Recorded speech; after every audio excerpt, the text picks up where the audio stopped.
அஸ்ஸலாமு அலைக்கும். வலைக்கும் சலாம் வரமத்துல்லாஹி வபரகாத்துஹு. ஹஜிமா, நீங்கள் அரவலா ஹஜ் அண்ட் உம்ரா சர்வீஸ் மூலமாக உம்ரா வந்திருக்கீங்க. உங்களுடைய அனுபவங்கள் எப்படி இருந்ததுங்க? நான் 5 உமரா செய்யணும்னு நினச்சேன். உடம்பு சரியான 4 உமரா செஞ்சேன். ரொம்ப நல்லா இருந்தது. அப்புறம் ஒவ்வொரு இடத்துக்கு கூட்டிகிட்டு போய் காமிச்சு வந்து ரொம்ப சந்தோஷமாக பார்த்தோம். எல்லாமே நல்லா இருந்தது.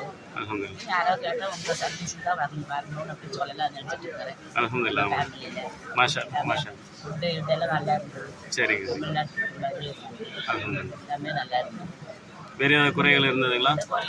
உங்களை கூட்டு வந்த கோயம்புத்தூர்லேருந்து உங்களை கூட்டு வந்த உங்களுடைய கைடு உங்ககிட்ட எப்படி நடந்துக்கிட்டாங்க? அவர்கிட்ட ஏதாவது குறைகள் இருக்குங்களா? எந்த குறையும் இல்லை. நல்லா தான் நடந்தது. எந்த குறையும் இல்லை. நல்லா இருந்தது. அல்ஹம்துலில்லாஹ். உங்களுக்கு சொந்தக்காரங்க தெரிஞ்சவங்கள்ட்ட எல்லாம் சொல்லுவீங்களா? அரவலோட ஆமாம். உமரா போனீங்கன்னா உங்களுக்கு அட்ரஸ் வாங்கி அல்ஹம்துலில்லாஹ். போங்க. எல்லாம் என்ன சுற்றி காமிக்கிறாரு, நல்லா பழகுறாரு, நல்ல தன்மையாக பேசுகிறாரு. அதனால அவர்கிட்ட போவாங்கன்னு சொல்லலாம்னு இருக்கிறேன். அல்ஹம்துலில்லாஹ்.